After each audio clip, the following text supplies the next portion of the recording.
कि उन्होंने एक घंटा इंडिया की तारीफ की है, जिसमें उन्होंने बताया है कि इंडिया की जीडीपी कहाँ चली गई, इंडिया कार मैन्युफैक्चरिंग में कहाँ चला गया, इंडिया कैसे ग्रो कर रहा है, इंडिया में करेंसी को कितनी इंडियन करेंसी को कितनी वैल्यू दी जा रही है, कितने कंट्रीज में इंडियन करेंसी यूज हो रही है, आईटी में इंडिया कितनी तेजी से ग्रो कर चुका है। अगर वो लोग तारीफ कर सकते हैं तो मैं क्यों नहीं कर सकता। इंडिया के जीडीपी नंबर्स ने पूरी दुनिया को शॉक कर दिया है। 7.2% ग्रोथ रेट के साथ इंडिया की इकोनॉमी इस वक्त दुनिया की फास्टेस्ट ग्रोइंग इकोनॉमी है। खैर की नवीद सुनाई जा रही है, बताया जा रहा है कि सुकून फरमाइए, टेक इट इजी। शहबाज शरीफ साहब के भी ट्वीट जो हैं वो अगर कहा जाए कि एक और पिक्चर दिखा रहे हैं तो ये भी गलत ना होगा। डिफॉल्ट से बचने की बात कीजिए, मुझे रियलिटी की बात कीजिए जरा। जो रॉयटर्स में ये खबर आई है कि जो जीडीपी इंडिया का है वो उसने अपने जो पिछला एक अंदाजा लगाया जा रहा था कि ये 4.4% ग्रोथ जो है वो अक्टूबर और दिसंबर में थी लास्ट, लेकिन ये कहा जा रहा था कि 5 पॉइंट समथिंग पहुंच जाएगी, लेकिन हुआ ये है कि 6.1% जो है वो उनकी जीडीपी ग्रोथ बढ़ रही है। हर सेशन के अंदर कोई ना कोई कंट्री रोज बरोज हमें नजर आती है, जहां पाकिस्तान की सिचुएशन देखते हैं कि पाकिस्तान डिफॉल्ट के रास्ते पे, ऑलमोस्ट डिफॉल्ट के रास्ते पर आ चुका है। श्रीलंका को हमने देखा कि श्रीलंका डिफॉल्ट होकर दोबारा रिन्यू हो गया। आज हम देखते हैं यूएस भी रिसेशन के अंदर है, लेकिन एक वाहिद कंट्री जो कि हमारी पड़ोसी कंट्री है इंडिया, 7.2 जीडीपी उनका क्रॉस किया है। और इस टाइम इंडिया के ऑफिशियल्स, इंडिया के प्राइम मिनिस्टर्स, इंडिया के अलावा पूरी दुनिया हैरान है कि इंडिया जीडीपी में इतना कैसे ग्रोथ कर सकता है। जहां दुनिया रिसेशन में जा रही है वहां इंडिया कैसे नहीं जा रहा। अगर इमरान खान साहब ये कह सकते हैं कि भाई देखें कुछ सीखना है तो इंडिया के फॉरेन मिनिस्टर से सीखो, इंडिया के फॉरेन मिनिस्टर की वीडियोस वो अपने जलसों में चला सकते हैं, तो मैं क्यों नहीं कर सकता। अगर दूसरे तमाम हमारे पॉलिटिशियंस ये बात कर सकते हैं तो मैं क्यों नहीं कर सकता। एक तो पॉइंट ये है। सेकेंडली, मैं क्यों करता हूं, मैं इधर खुलेआम बिल्कुल सरेआम, आज बहुत सी बातें हैं मेरे दिल में जो मैं कि अपनी ऑडियंस को, अपने देखने वालों को, आपके देखने वालों को करना चाहता हूं, क्योंकि रिसेंटली ऐसे कुछ वाकयात मेरे साथ, कुछ ऐसे इंसिडेंट हुए हैं जो कि मुझे बहुत ज़्यादा, मुझे ऐसा लगा है कि कह लें कि मुझे दुःख हुआ है कि यार आज भी अगर हम ऐसी सोच रखेंगे, आज भी अगर सच को सच कहने पे ये कहा जाएगा कि ये तारीफ कर रहा है, तो शायद हम आगे नहीं बढ़ सकेंगे। तो रोहित भाई, ये चीज़ें तो चलती रहेंगी, बहुत सी बातें इस प्रोग्राम में, बहुत सी बातें इस वीडियो में हम करेंगे। शोएब साहब मैं एक चीज ऐड करूंगा। देखिए, जिस समय प्रॉफेट मोहम्मद थे उस समय उनके भी खिलाफ लोग बोलते थे। जीसस क्राइस्ट थे, उस समय उनके खिलाफ लोग बोलते थे। भगवान राम के खिलाफ बोलते थे। तो हमारी और तुम्हारी क्या औकात है? वो हम इतने बड़े लोगों के सामने हमारी क्या औकात है? लोग हमारे खिलाफ भी बोलेंगे और आपके खिलाफ भी बोलेंगे। आपका काम है, आप अपना काम करते रहिए। आप प्रॉफेट मोहम्मद से तो कहीं अपने आप को कंपेयर ही नहीं कर सकते। आप तो वो छोटे से हो उनके सामने, है ना? तो भाई जब उनको नहीं छोड़ा लोगों ने तो आपको क्यों छोड़ेंगे? ठीक है, सच बात ये है। अच्छा, दूसरी बात, अगर मैं ये बोलूं कि एक आदमी है जिसने पीली, मेरे सामने बैठा है वो बड़ा अच्छा आदमी है, जिसने पीली शर्ट पहनी है वो बड़ा अच्छा आदमी है, जिसने दाढ़ी जिसके पास जिसकी दाढ़ी है वो बड़ा अच्छा आदमी है, जिसके हाथ में अंगूठी है वो बड़ा अच्छा आदमी है, मैं नाम ना लूं तो इसका मतलब शोएब चौधरी की तारीफ नहीं हो रही है ना? यही तो आपके प्राइम मिनिस्टर शहबाज शरीफ ने बोला था अपनी स्पीच में कि 30 साल पहले जो इकोनॉमीज आईएमएफ के पास गई थी वो आज आसमानों से बातें कर रही हैं, तो उन्होंने इंडिया की तारीफ नहीं की थी क्या? तो आप ये जो प्रोटेस्ट आपके सामने हो रहा है वो वहां क्यों नहीं हुआ? सोचने वाली बात है।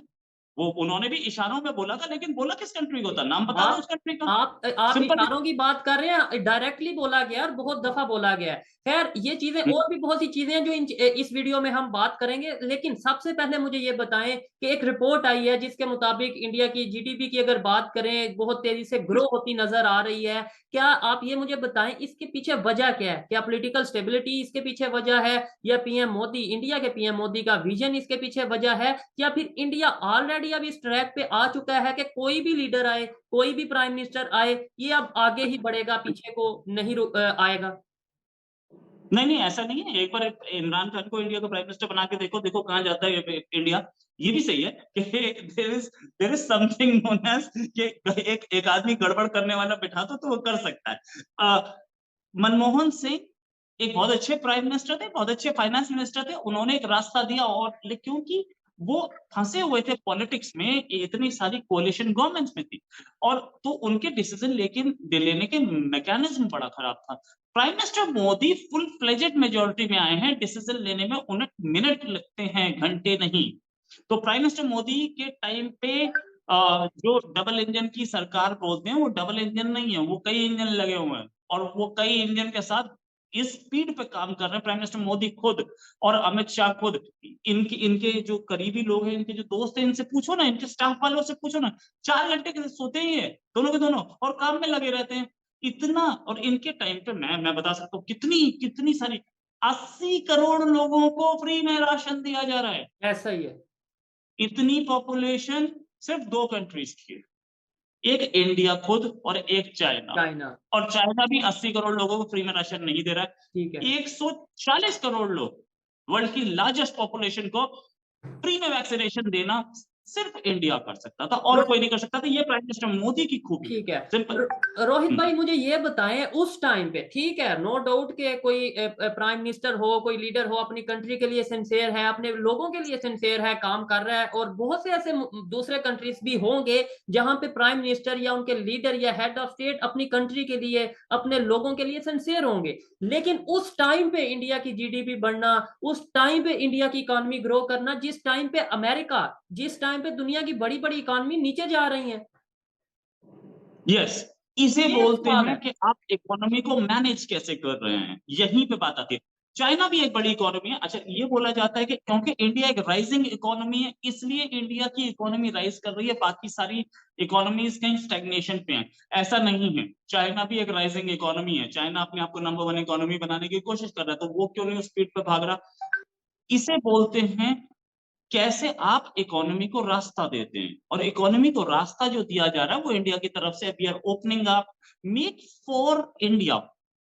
जो मेक इन इंडिया का प्लान है, हम बाहर से इंपोर्ट क्यों करें, हम इंडिया में बनाएंगे। हम माइक्रोचिप्स में बिल्कुल, घुस रहे हैं, हम सेलफोन मैन्युफैक्चरिंग में घुस रहे हैं, हम बिल्कुल। क्या चीज अब हम नहीं बना रहे हैं। इंडिया की इकोनॉमी 7.2% पे राइज हुई है, राइट, 7.2%। और पहले पिछले साल तो यही टाइम पे 9% राइज कर रहे थे। ऑफ कोर्स पूरी वर्ल्ड इकोनॉमी रिसेशन में जा रही है।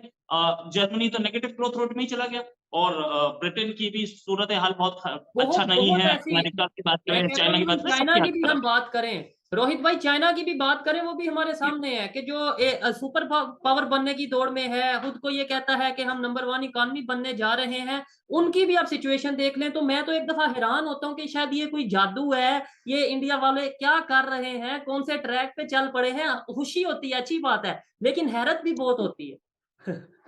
राइट, एक बात बोले तो किसी भी अपॉर्चुनिटी को छोड़ना नहीं है, और एक के यूथ को आप गाइडेंस देते हैं। अच्छा, हमारी यूथ जो है अब आज जब हम स्कूल कॉलेज में पढ़ा करते थे, तो हमारे लिए सबसे बड़ी चीज होती थी कि आपको नॉलेज होनी चाहिए। आपको नॉलेज होनी चाहिए कि वर्ल्ड में ओशन कितने हैं, इंडिया के वाइस प्रेसिडेंट कितने हैं, स्टेट्स कितनी हैं। आज के यूथ को इसमें इंटरेस्ट नहीं है। आज के यूथ को इसमें ज्यादा इंटरेस्ट है कि लेटेस्ट टेक्नोलॉजी क्या आ रही है, मार्केट में मोबाइल कैसे मैन्युफैक्चर हो रहे हैं। आज के यूथ को ये है कि सेमीकंडक्टर्स कैसे काम कर रहे हैं, माइक्रोचिप्स कैसे काम कर रहे हैं। यूथ स्टार्टअप का कैसे करना है, अगर पर्सपेक्टिव हमने चेंज। बिजनेस करना है वो कैसे करना है, ये चीजों में इंटरेस्ट है डेफिनेटली। यस, आज के यूथ को पता है कि वेंचर कैपिटलिस्ट क्या होता है। आज के यूथ को पता है कि फाइनेंस स्टार्टअप कैसे आते हैं। आज के यूथ को पता है कि हमें कहां से परमिशन लेनी। माइंडसेट चेंज हो चुका है यूथ का, और ये सबसे इंपॉर्टेंट चीज है। जो लड़के कॉलेज में पढ़ रहे हैं वो सब ये बातें कर रहे हैं। ठीक ये है। माइंडसेट चेंज होना बहुत जरूरी था। इनफैक्ट प्राइम मिनिस्टर मोदी का खुद का, मैं कोई उनका फॉलोअर नहीं हूं, लेकिन जो सच है, जैसे आपको बोला जाता है कि आप इंडिया की तारीफ करते हो, मुझे भी बोला जाता है कि मोदी की तारीफ करता है, ये तो बिल्कुल मोदी भक्त है। भाई, जो चीज तारीफ करने लायक है, अभी थोड़ी देर पहले मनमोहन सिंह भी कर रहा था ना, जो चीज तारीफ करने लायक है वो की जाएगी, मजबूरी है। प्राइम मिनिस्टर मोदी खुद खुद इंटरैक्ट करते हैं स्टूडेंट्स से कई बार, साल में 1 या 2 बार नहीं, कई बार, और उनको बताते हैं कि हमें कैसे आगे चलना है।